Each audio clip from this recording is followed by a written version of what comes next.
Čaute, vitajte. Určite sa vám stáva, že aplikácia, ktorú testujete, tak si vyžaduje nejaké prihlásenie. No a ak to chcete zautomatizovať, tak väčšinou sa takéto príkazy zašmodrchajú do PageObject modelu. No ja vám chcem v tomto videu ukázať, ako sa to dá urobiť trošku inak, ako si vieme stav aplikácie uložiť a potom znovu zrecyklovať. Takže poďme si to rovno ukázať.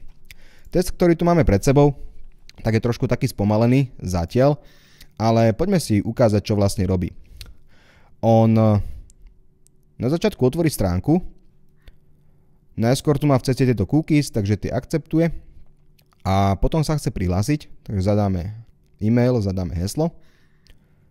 No a po prihlásení je tá stránka v takom už nejakom zmysluplnom stave, čiže už s ňou viem niečo robiť, viem sa dostať do účtu a podobne. A to sa častokrát stáva, že vy ak testujete nejakú aplikáciu, ktorá si vyžaduje prihlásenie, tak ako vravím, väčšinou sa takýto kód, ktorý tu máme pred sebou, strčí niekam do PageObject modelu a to nie je úplne správne riešenie. Poďme si ukázať, ako by to mohlo vyzerať trošku inak. Tak, čo ja viem spraviť v rámci Playwrightu? Ja si viem v podstate stav celej tejto mojej aplikácie uložiť do samostatného JSON súboru a ten potom prepoužiť. Tak, po tomto všetkom, vlastne keď je aplikácia v takomto stave, vytiahnem stav toho prehliadača. To urobím následovne. Await page.context a vyťahnem si storage state.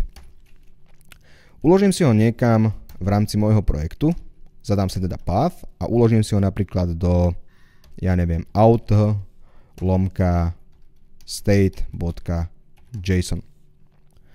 V rámci projektu tu ešte takýto folder ani súbor nemám, takže idem si ten test opäť spustiť, ale tentokrát asi už bez prehliadača a už asi v normálnom rýchlom režime.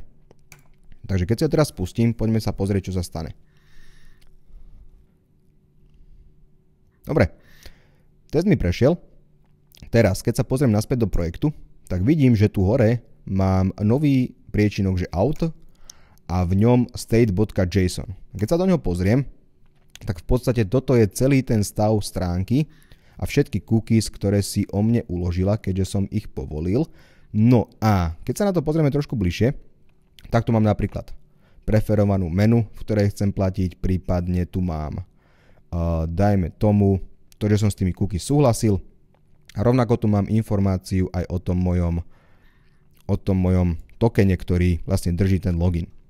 No, takže toto už keď mám, už keď tu mám tento JSON, tak ja si skúsim vytvoriť kompletne nový test a skúsime si to použiť.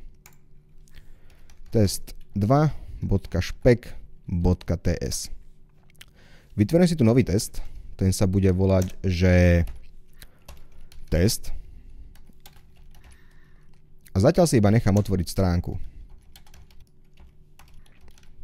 Dobre.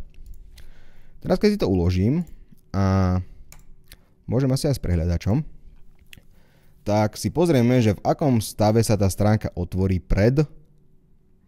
Takže môžeme vidieť, že v ceste mám tieto cookies. Keď ich dám preč, tak tu mám tento checkbox, ten sa mi tiež nepáči a rovnako nie som prihlásený. Tak, poďme s tým niečo urobiť.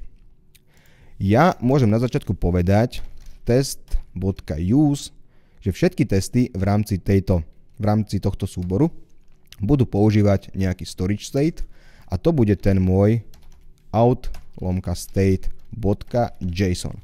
A keď si to teraz uložím a znovu si spustím ten istý test, tak sa poďme pozrieť, že v akom stave sa ten prehľadač spustí. Tak, čiže teraz vidíme, že v podstate cookies mám preč, tento checkbox tu tiež nemám zaškrtnutý, ten je tiež súčasťou cookies a rovnako som prihlásený. Čiže bez toho, aby ja som vyvolával nejaké klikanie po stránke, som ja iba v podstate uložil ten stav prehľadača do nejakého samostatného súboru a potom som povedal, že OK, v rámci tohoto súboru mi používaj tento stav a všetky testy začni s tým, že si ten stav dopredu nastavíš. Takže takýmto spôsobom viete veľmi ľahko obísť či už login, či už cookies, alebo všetko, čo si o vás prehľadač ukladá, bez toho, aby ste to museli zašmodrchávať do PageObject modelu. Verím, že sa vám toto krátke video páčilo. Ja som Furbo, učím vás testovať automatizovane a vidíme sa pri ďalšom videu. Čaute.